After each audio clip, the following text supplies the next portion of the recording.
Herzlich willkommen bei Leadership, Wisdom und Insights. Präsentiert von Dr. Erika Maria Kleestorfer. A very warm welcome to Leadership, Wisdom and Insights. Today I'm here with Sonja Aboulez. I'm very, very happy that you take the time, Sonja. You are a former IBM colleague of mine, and since I know you, I respect you very much because I love your energy, I love your leadership, I love your passion, and I know how good you are as a leader. I always see the feedback of your team. So I'm very pleased that you're with me today, and we will do the interview in English, although we're both Austrians, but at the moment it's a bit easier for both of us. So welcome. I'm very happy to have you because you're a woman, you are vice president right now in your position in a male-dominated environment. And so it's great to listen and learn from your experience today. Would you mind saying a little bit about yourself, please? Wow, thank you, Erika, after this lovely, humbling introduction. Thank you for having me. I'm delighted to have the opportunity to see you virtually at least and to work with you at least this way. So my name, as you said, is Sonja Aboulez. I'm currently Vice President in sales in a major IT organization. Not sure if I can say the name here, but rather not. Yes, I can. All right, wonderful. Well, it's Salesforce, a company that I've admired for a while already. As you said, I started my career as a student in IBM. And we had a couple of years of great teaming and friendship really that developed since then in IBM together. What can I say? I am Austrian, like you said, half Egyptian. So I've lived and worked in different continents. I've worked in New York for a couple of years for IBM, in Prague, twice actually, which allowed me also to commute between Vienna and Prague. My family, my partner and my 12-year-old daughter are based in Vienna here. And I'm actually very, very grateful that aside of all the terrible things going on in the world right now and with COVID, that a positive side effect for me is that I've been home with my family now with 3 dogs for the last 8 months. And I guess that's it for introduction. Wonderful. Thank you so much. Well, the channel I've started actually at the beginning of the year is called Leadership, Wisdom and Insights. And of course, I want to learn from you, especially being a female leader and being respected in the field. So what or how did you experience the last 8 months? I mean, it was a shock for all of us. You know, we all have to adapt. We have to be very flexible, adaptable. So how did you or how do you currently lead your team through this extreme situation? Yeah, you're right. It was a shock, and we found ourselves in shock as well, and probably also a little bit of disbelief at the beginning. But working in a company like Salesforce, pivoting to digital, which we all had to do in a matter of a day, really, when the office is closed. I was based in Dublin, a location with 1,500 employees in Salesforce. We closed the offices in 1 day. Wow. And then had to move to homework and working from home. Salesforce has 55,000 employees and literally sent everybody home. Why was this possible? Because we had the technology already working for us. Salesforce is a company that helps other companies to move digitally, really, and move their customer relationship management, acquisition, sales, marketing, everything digital. So for us, that helped a lot. But still, I work with professionals and leaders in their 20s, 30s, 40s. So different generations, and particularly for the younger people, it was a shock. They were used to the hype, you know, open office space, kitchen chats, pick up a snack there, have coffee there, go have lunch with your colleagues, and all of that was gone. And that really required the leadership team to, including myself, of course, to also pivot to a different management system and a different way of engaging with the team. So to give you a couple of examples, we introduced daily huddles right away on video, a daily morning huddle, which was not business related at all. It was really to make sure everybody checks in and people are well and healthy, and to also check in on, is the technology working for them? Do they have everything they need? As a company, we provided people with equipment. They could buy a new office chair or a second screen, whatever they needed to make themselves more comfortable and productive at home. So daily check-ins. We, over time, after the first days of shock, where people were just, this was the main subject, what do we do now and how do we do? We were here to really frame the situation for them, also help them engage with customers, because we didn't stop talking to our customers. They were in shock. They didn't know what was going on. So there was a different kind of engagement with our customers and partners as well. So our people had to be trained. Our teams had to be enabled to do this. So we pivoted very quickly also to a different kind of enablement, giving them the narrative, the kind of thought process also, and later on tools, special tools that we could offer our customers that were developed during COVID, really the first phase. We also did a lot of fun things together to keep the energy high, which was necessary, because if you're not in the office, how do you engage and motivate and re-energize the team? You're sitting at home 8 hours a day in front of your screen. So we did virtual teaming events. We did sports events virtually. I took people on a one-on-one walk outside, really. We had a team walk where we filmed each other or showed each other where we were, taking dogs, kids, whatever you wanted with you. And we also had events where we collected money, did something for a good cause, and then donated to people who were in more difficult situations. That was also important to remember. We were suffering, quote unquote, on a high level. And to remember those who were in more difficult situations.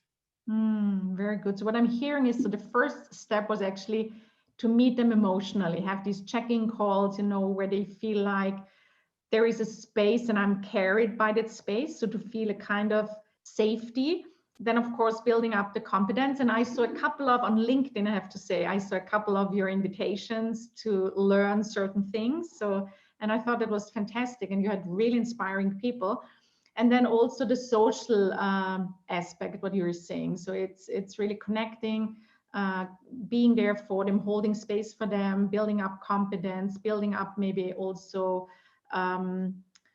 not just skills, but also the competence, and then also the social environment. Absolutely, yeah. How did you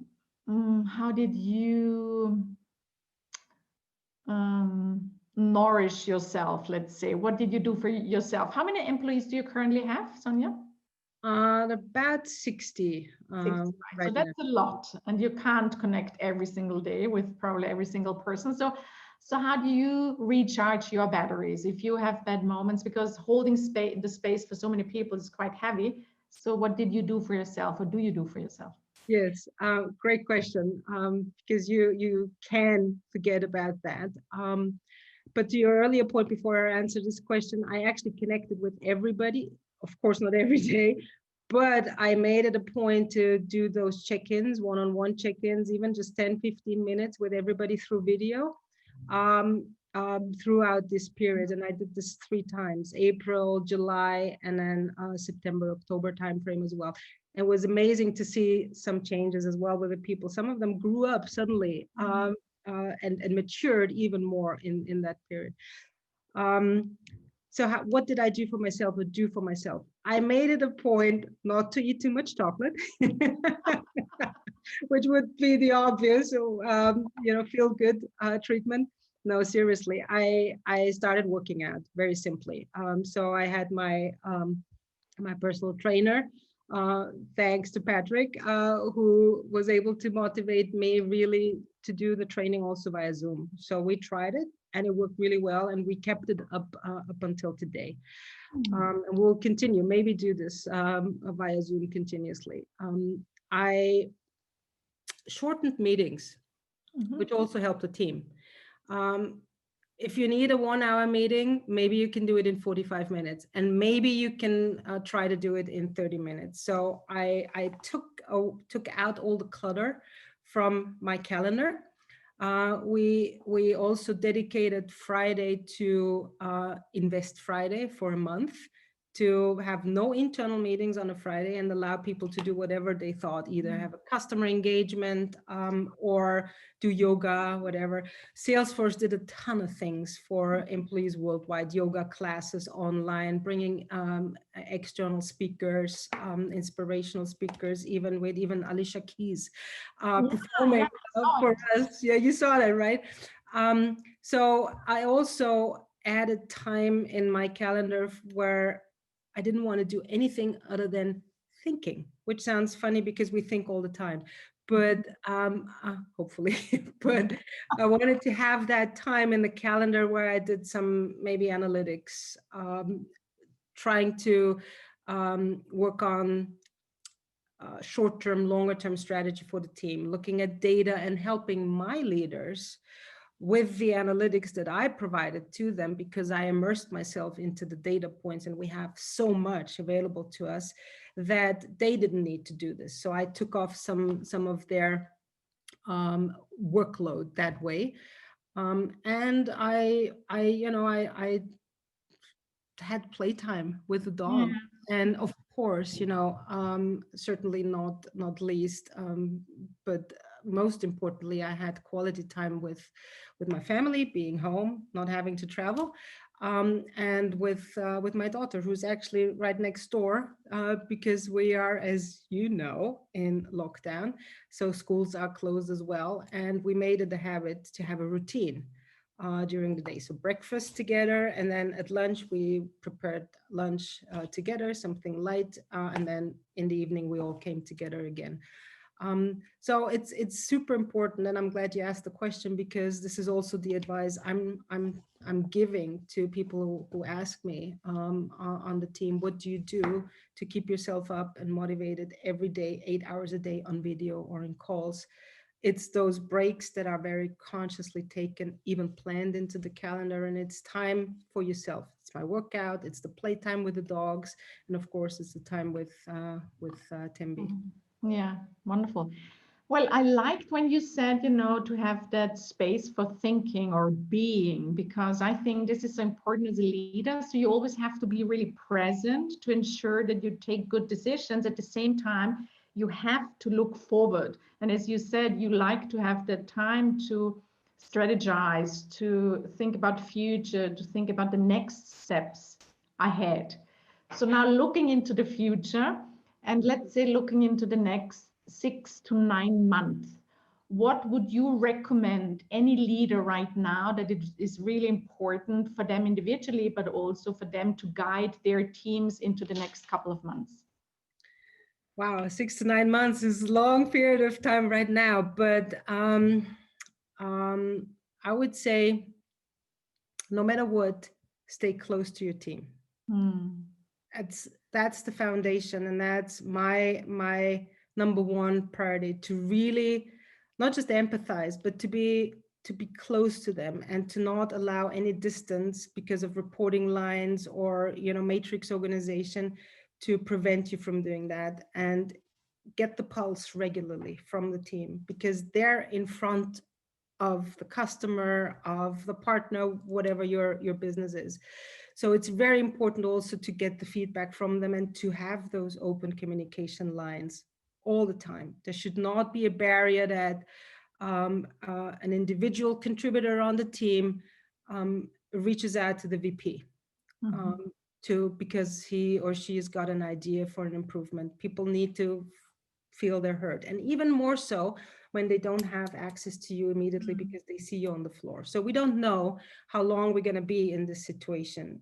Hopefully we have a vaccine soon, and then things will change. But related to that, I would also say, let's not immediately fall back into the routines we had before March.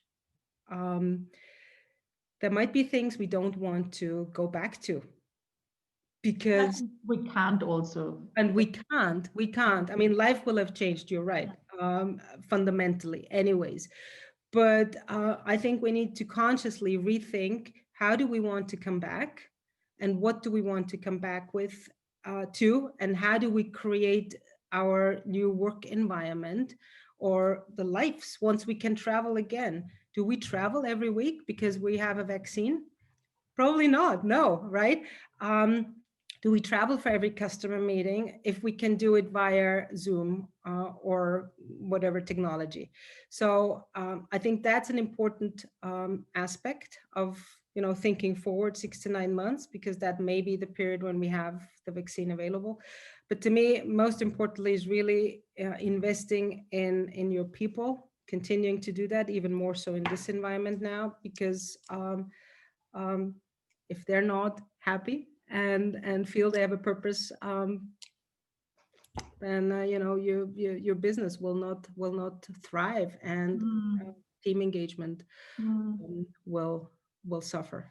Yeah, no, I can't agree more. I think it's so important to really stay connected to the people. And sometimes, some people say this is too soft, and I think this is exactly what is needed right now, because if you build that foundation of trust and mutual respect, you can achieve so much more also on a rational level. But sometimes people are afraid of maybe really connecting, because they're afraid of, if I'm maybe too personal, then they take things for granted or so. So how is it for you as a female leader? Because you are in a top position, you're vice president, you've been vice president for many, many years as I said before, in a male dominated environment. So what did you learn as a female leader? What would you recommend future female leaders? That's a great question. I think first and foremost, and my recommendation would have changed over years, but right now I would tell you, connect with each other. Again, connect and support each other. And do not, because that's also what I've seen, particularly in male dominated industries and businesses, that sometimes female leaders may look at colleagues, female peers, as a threat. And I probably say something here or mention something that is a sensitive topic, but it's true, and I've experienced it too. For whatever reasons, we don't have the time to get into this now, but I think reaching out to your female colleagues, to not just peers, but really reaching out to other female talents who are just at the beginning of their career, they will benefit from a coffee chat.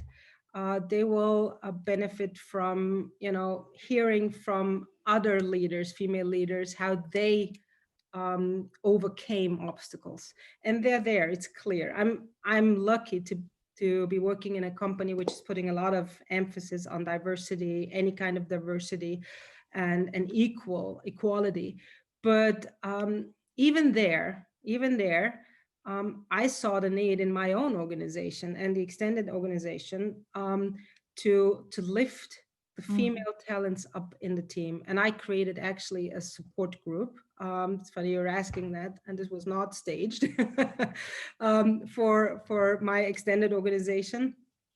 But initially, excuse me, for female talents only, but we'll open this up for everybody. But to give them a forum where they can have a voice. I realize, and now in video, it's even more obvious when you have 30, 40, 50 people or more in a video conference, ladies get quiet and they don't necessarily speak up. I've made that experience. So I noticed this after a couple months. It's always the guys who speak up, and it doesn't mean the ladies don't have something to say, yeah. Something to say or a great idea or comment. So we have this group now, and we meet once a month. I started it. I will hand it over now to other ladies in the team to run this and create that support forum. But we ran a workshop the other day with a brilliant colleague who is certified to run this training. It's called I Am Remarkable. Nice. Actually, Google started that, I believe. So she can run these trainings, and it was amazing. The ladies who participated left very inspired. It's really about taking that step, getting out of your comfort zone, making a comment, even if I don't think it's 100% accurate or it's super smart, doesn't matter. Someone else will make the comment, and then you will have not had the chance to say it. And support each other, and know that you're not alone in your struggles. There are others who struggles, and that might be men as well struggling with similar situations. But for me, it was important really with female representation typically being lower than male, to help them strengthen their voice and find their voice. Lovely, very nice. Now, there was one question that just came to my mind. You as a female leader, so if you, I don't know.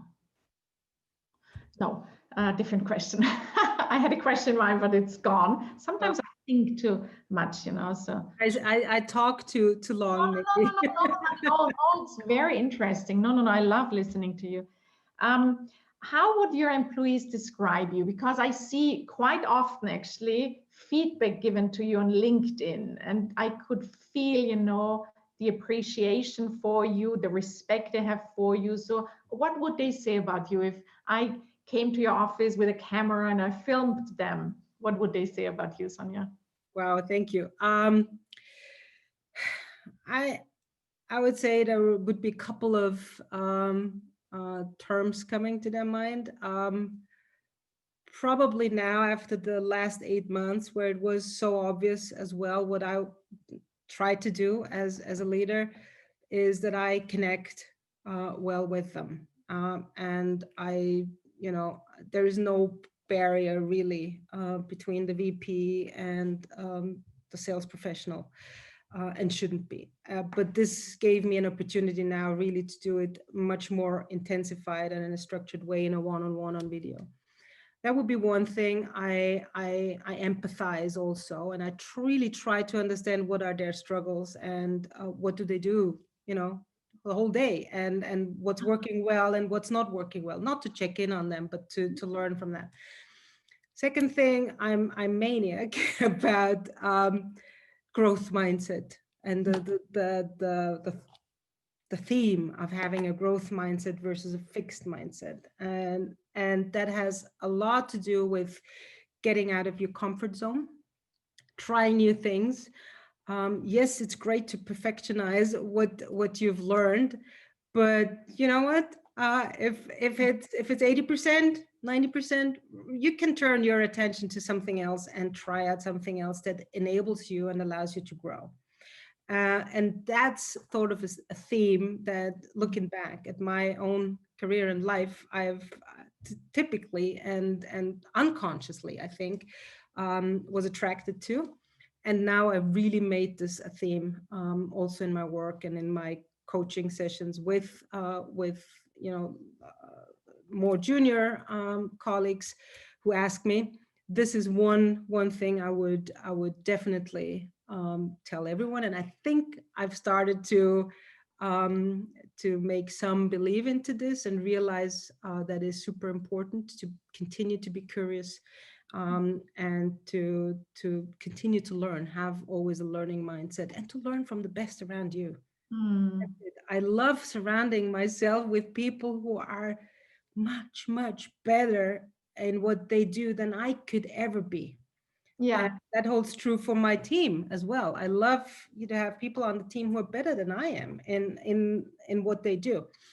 And so I think they would say, yeah, I connect well. She can be funny too at times, but she is really focused on you know, growing in every aspect and having a growth mindset.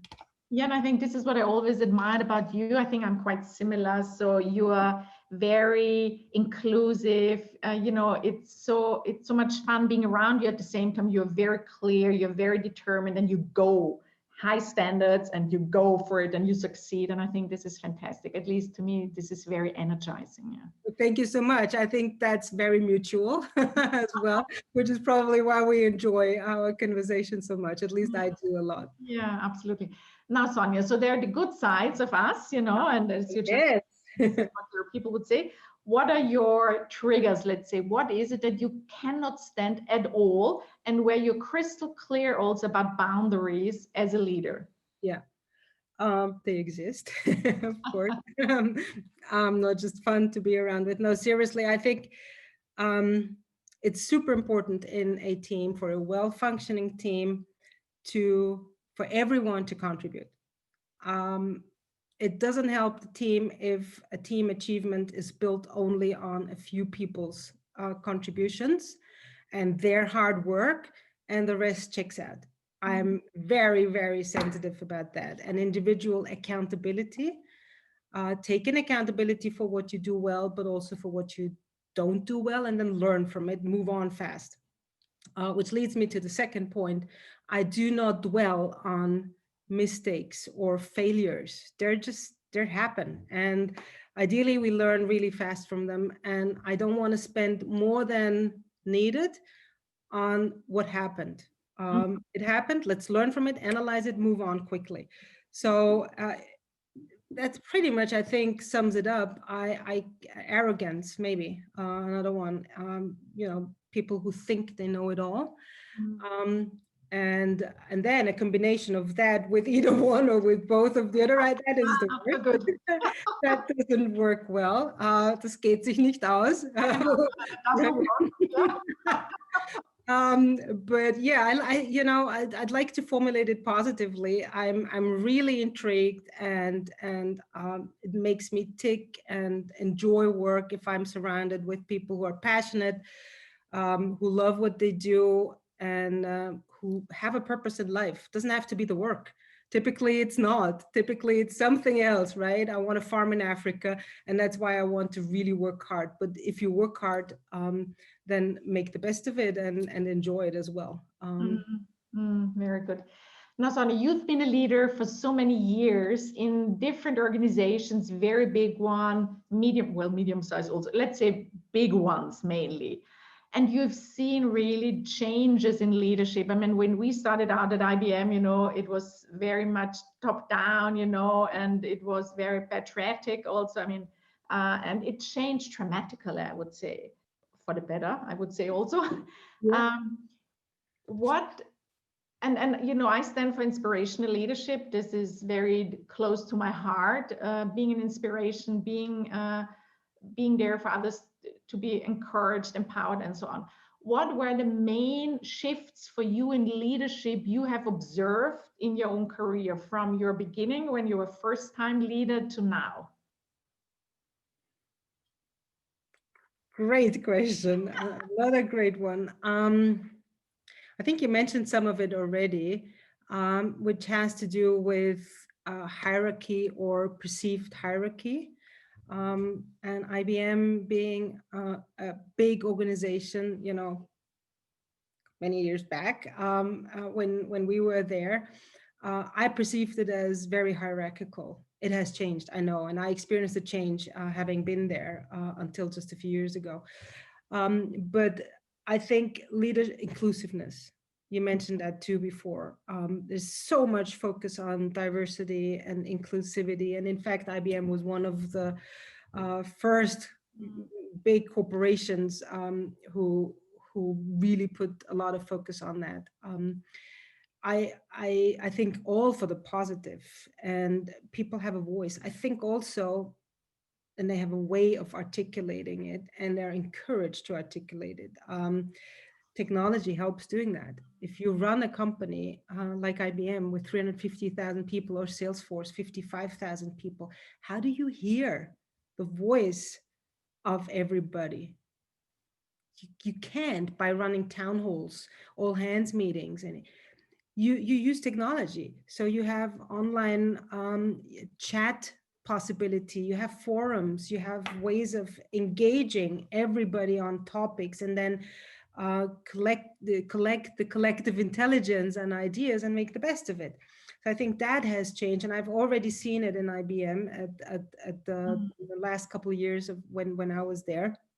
So much more inclusive, and I think thankfully also a lot of investment into leadership and leadership development, not just talent development, because leaders tend to be forgotten then, and it's taken for granted. Well, once you're a leader, you're great. Yeah. No, you have to invest a lot in yourself. And thankfully, I mean, what you do, Erika, is precisely that, is helping leaders and supporting leaders in their journeys, transformational journeys. We're transforming all the time. I don't think we've seen so much transformation in the past all the time. There were org changes once a year, right? And then the organization adapted, and that's it. Now we have transformation on a monthly basis, or even regularly. You do one thing and you think already about the next thing. So leaders, I think, I hope, start to acknowledge more and more that they need help too, to be a good leader and a multiplier for their team. And I don't think this was the case whenever 20 years ago. Yeah, and you know, when I that was actually the job back then at IBM. I was globally responsible for the Leadership Development Center. Maybe you remember, where we were checking whether future leaders have actually the capacity and the skills, you know, to be not just the experts in their field, but also have the social emotional skills to lead and inspire people. And I thought it was fantastic. Yeah, fantastic. However, I still remember when I started in that role, I looked at all the material, and when I found the exercises former future leaders have done, it was just male oriented. It said, ask the gentleman to do this and that, and I thought, what? You know, it was because it was IBM back then, and you know, you had only guys actually in management and leadership position. Yeah. Yes, it is very true. I remember, because I had to go through this leadership assessment as well, and the training. Yes, it's true. So a lot has changed in a relatively short period of time, and for the good, I think. And there's so much more research as well. We know so much more about pretty much everything related to leadership, motivation, inspiration. I think the most important thing is realizing that you are vulnerable as well as a leader. To show your vulnerability. There's a lot of, you know, content out there about this anyways, and research, great research, but to also really realize for yourself that it's okay to take help. Be a leader for your people, because they deserve it. Oh yeah, I'm very happy that you're saying that, because this is exactly what I'm focused on. It's not just, let's say, outer leadership, how you lead people, but also how you lead yourself in a leadership, that you take good care of yourself, that you're compassionate with yourself. So important, especially when times are tough, like now, if you're yourself under shock, as you said at the beginning. So the more you know yourself, the easier it is to kind of bring your back self into your own peace and confidence. And Absolutely. Yeah. Last question, Sonja, and I could go on for hours, because it's lovely. Last question. If you had only one area to pick in your organization until the end of the year, one focus area, what would it be? Well, we actually picked it already. Yeah, it's funny you asking that. And it's a theme. Because right now, I mean, I have to step back before I tell you the theme. In sales, the fourth quarter is typically the most important, biggest quarter, and same for our customers. And it's also very intense on people, but a lot of great things happen there, because things that you've worked on maybe for a year, projects come together and then realize, right? So our theme and the main focus area, we don't focus so much on enablement right now. That's done. We've done that in the first 6 months, 8 months of the year. Create the magic. And that's it. So we don't wait for magic to magically happen. We create it as a team. And this happens by, you know, again, engaging across the teams and making great things happen for, in our case, for our customers, partners, and for Salesforce, because now things come together nicely. Oh, beautiful. How beautiful. And it reminds me that when sometimes people ask me, so what's your job? And I say, I'm a social architect. I create spaces, magical spaces for people to transform. Yes. However, I like the proactive act of you. I like that you say, I'm not waiting for magic to happen. We create it. So I think that's fantastic. Well, thank you so much. Well, thanks so much for your time, Sonja. It's a pleasure always listening to you, and I wish you all the best for the year end and also the new chapter in your life. Yes, thank you very much. We'll maybe talk about that in another time. Yes, Next year, absolutely. I absolutely enjoyed connecting with you again, Erika. Thank you so much, and keep on doing the fantastic, brilliant, great work that you do. I'm watching you and following you as well, wherever possible on LinkedIn. Thank you very much. Bye-bye. Thank you. Bye.